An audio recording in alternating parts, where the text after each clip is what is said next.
Bienvenue les Vignolovers dans cette nouvelle vidéo. Aujourd'hui nous sommes avec Nicolas Joly, vigneron du château de la Roche-aux-Moines, qui a gentiment accepté de nous accueillir chez lui pour nous parler de la biodynamie. Donc il va nous expliquer ce qu'est la biodynamie, quels sont les enjeux, la différence entre le bio et la biodynamie et comment concrètement on met en place la biodynamie dans les vignes.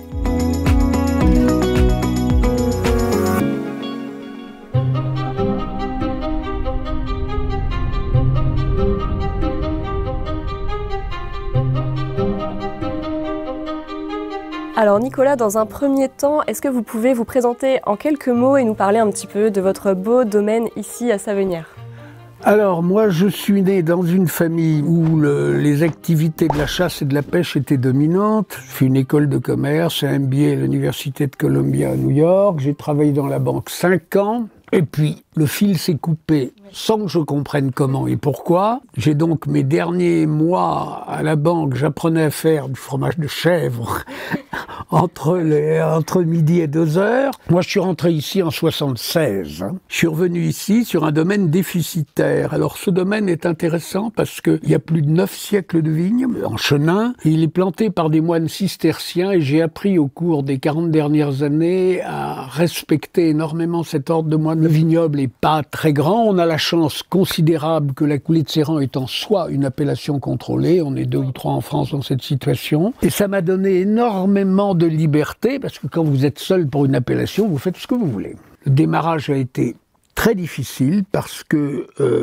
il y avait d'énormes critiques autour. Dès que vous remettez quelque chose en question, vous êtes immédiatement une bête fauve.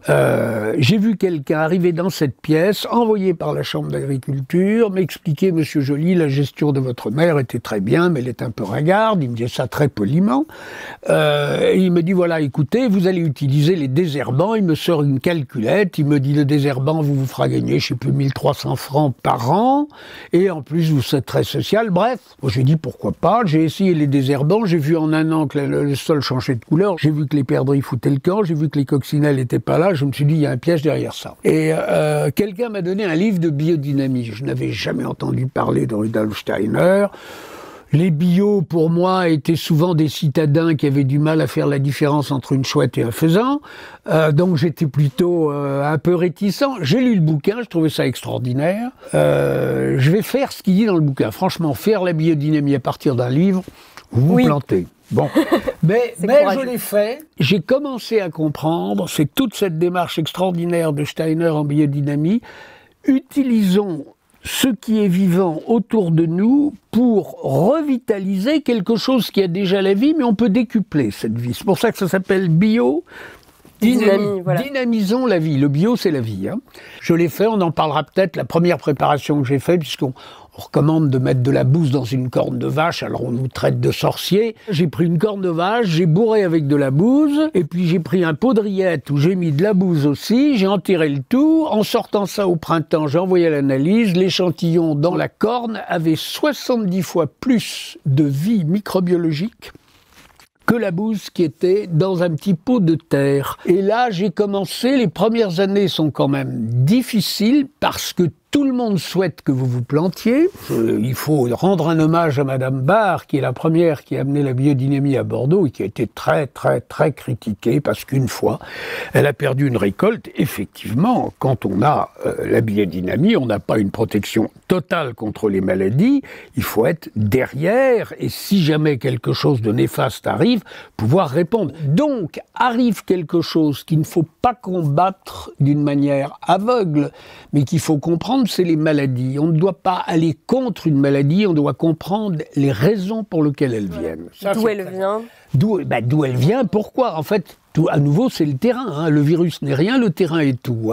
Mais c'est quoi la biodynamie dans tout ce truc ? Voilà. Alors, parce que les gens sont le cœur du sujet, voilà, parce que c'est compliqué de s'y retrouver quand même. Alors, la base de la biodynamie est bien sûr d'utiliser des produits terrestres, que ce soit des plantes, des minéraux ou des organes animaux vivants. Donc, les préparations biodynamie agissent comme, je dirais, pour accentuer les originalités du lieu et de ce fait, au cellier, tout se passe tranquillement. Les fermentations peuvent durer 6 mois, 8 mois ou parfois 3 mois. On n'interfère pas. À la fin, tout ce beau monde se repose. on fait une filtration légère et on met en bouteille. Après, il y a tous les détails, parce qu'être certifié en biodynamie, c'est facile. Vous achetez les préparations, vous avez un dynamiseur, on en parlera un peu, ça crée un vortex, tout ça, ça va assez vite. Voilà, petit résumé de la biodynamie. Petit et synthétique. Et alors, si on devait expliquer la différence entre le bio et la biodynamie, est-ce que par exemple, les consommateurs vont trouver une différence de goût entre un vin bio et un vin biodynamique, ou est-ce que pour un néophyte, c'est pas... Je vais vous dire, dans les écoles de dégustation, on a appris à découper le vin en 20 tranches. Est-ce qu'il est long, est-ce qu'il est court, est-ce qu'il est acide, la qualité de l'acide, est-ce qu'elle est grande, est-ce qu'elle est faible, et on met une note sur chaque tranche. Mais ça, un vin techno le fait parfaitement, puisqu'on agit sur l'acidité, on agit sur tout. Donc, on vous met des très bonnes notes sur des vins sans reproche, mais qui peuvent être totalement apatrides par rapport à l'expression du lieu. L'émotion, vous la cherchez ou vous la cherchez pas. Si vous cherchez un vin qui porte un lieu et qui crée une émotion, franchement, le vin qui a reçu des désherbants, le vin qui a été fabriqué au cellier, dans l'ensemble, je ne le vois pas capable d'atteindre cet objectif. La chose que vous pouvez faire, c'est très intéressant pour le consommateur. Vous achetez 2 bouteilles de bon vin conventionnel ou de grand vin conventionnel, 2 bouteilles de bon ou de grand vin en biodynamie, vous débouchez. Vous prenez un fond de verre tous les jours, vous rebouchez, vous ne mettez pas au frigo, et vous faites ça sur 3 semaines. Alors qu'est-ce qui se passe? Plus la bouteille se vide, plus vous avez de l'air. L'air, c'est l'oxydation. L'oxydation vient agresser le vin.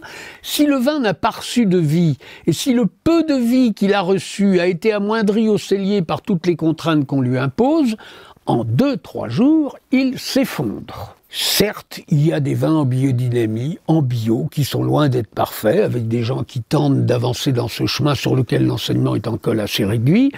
Et puis vous avez des vins en conventionnel, etc., qui sont parfois plus parfaits, mais beaucoup de gens ne trouvent rien d'intéressant. Voilà à peu près où en est le marché aujourd'hui. Enfin, pour se faire une vraie opinion sur un vin, toc, on débouche et on goûte. Voilà. Après, on a le droit d'aimer ce qu'on veut. Moi, je respecte infiniment tous les goûts. Je suis assez content de l'évolution actuelle où les gens cherchent plutôt du vrai, même si c'est pas parfait, qui est indirectement bon pour la planète et qui est bon pour votre santé. Je termine en disant, l'agriculture doit redevenir un art.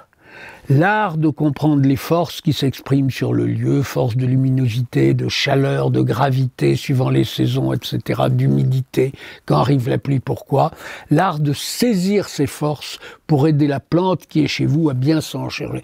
Donc, c'est vraiment par la biodynamie que l'agriculture redeviendra un art. Et je trouve ça, pour les gens jeunes, très important. Eh bien, merci Nicolas pour... Merci à vous, merci de votre intérêt. Pour votre temps. Et puis, voilà, c'est la fin de cette vidéo sur la biodynamie. Surtout, si vous avez des questions ou des remarques, n'hésitez pas à les laisser en commentaire. Et puis, surtout, à mettre aussi un petit pouce bleu si vous avez aimé cette vidéo. Et nous, on se dit à la semaine prochaine pour une nouvelle vidéo. Salut!